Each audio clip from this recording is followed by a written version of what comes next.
This whole business about being a rabbi and a stand-up comic came together in one moment a few years ago. I was changing planes in Philadelphia on the way to a show in LA, and a young woman walked up to me, did a double take. She said, "You're Rabbi Alper, aren't you?" I said, "Yes."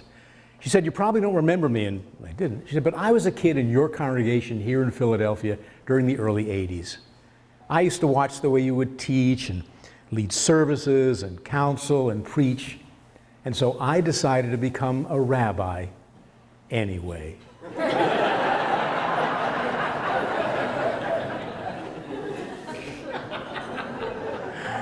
I've always had fun. One of the things I love to do just before Yom Kippur, our Day of Atonement, is to walk around to family and friends and tell them, if there's anything during the past year I have said or done that has hurt you or offended you, I want you to know you're too sensitive.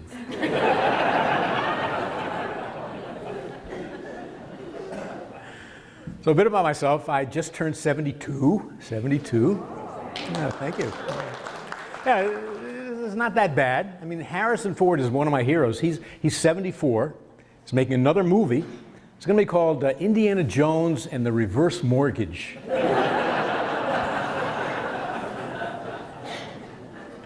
And after he does that, he's got another project lined up. Remember The Fugitive?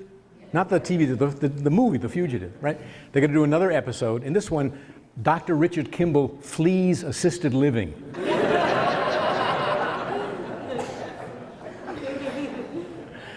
My wife and I have been married for 47 years. Our lives are totally in sync when you think about it. For example, at the same time I got a hearing aid, she stopped mumbling.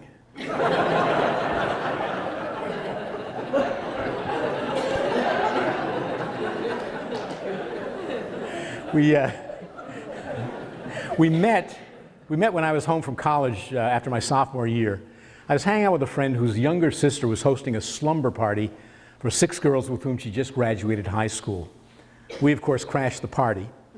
They were sitting on the floor of the kitchen for some reason. I looked down. There was one really cute young woman wearing pink baby doll pajamas. And I thought to myself, wow, I bet she would look hot in clothes. We celebrated a recent anniversary, took a trip to Alaska. The parents of a friend of mine did the same thing. He received an email from his father reading, "Wonderful cruise, mother vomiting less and less." And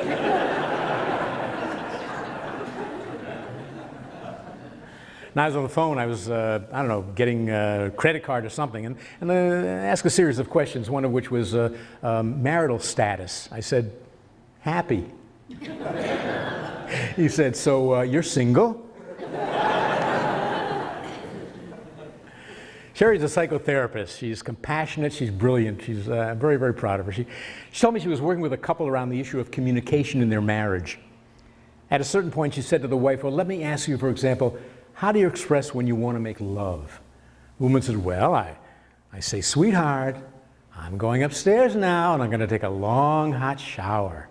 Her husband said, "That's what you've been telling me? All these years I thought you meant I shouldn't run the dishwasher."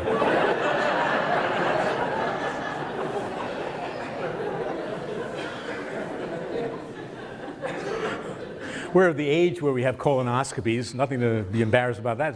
Everyone should do it. It's very important. My first one was about, 20 years ago.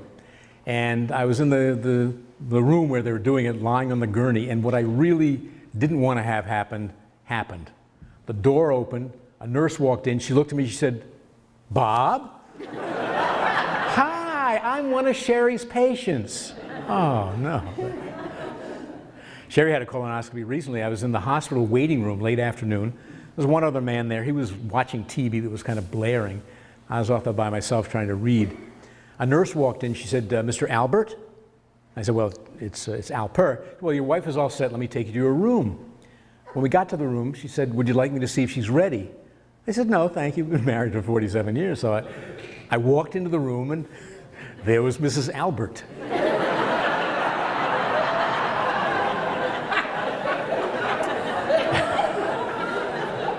She was not ready. Not happy either. So we We have kids. We have an adorable 44-year-old and a very cute 41-year-old. The most interesting time was when they were teenagers. I found out back then that apparently those kids are alike all over the world. When our son was in high school, he did an exchange with a French kid. Zach spent 3 weeks in Paris.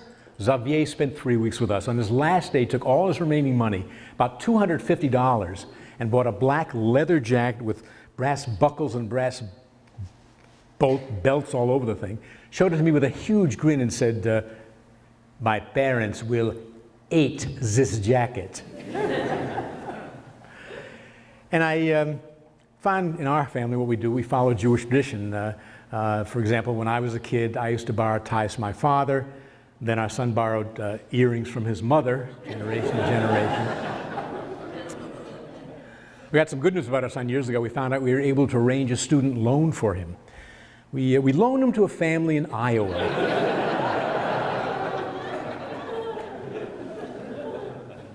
And of course, the Bible talks about kids that age. According to one of the commentaries, the reason Abraham was about to sacrifice Isaac at the age of 12 and not 13 is because at 13, it wouldn't have been a sacrifice.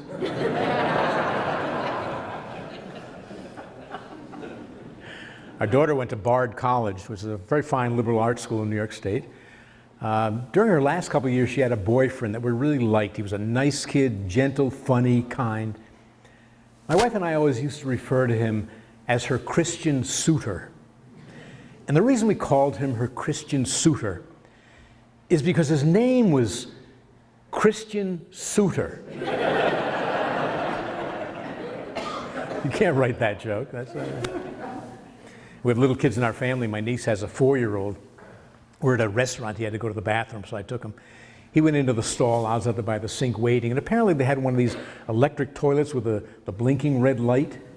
Because at a certain point I heard him say, you know, Uncle Bob, these things take your picture.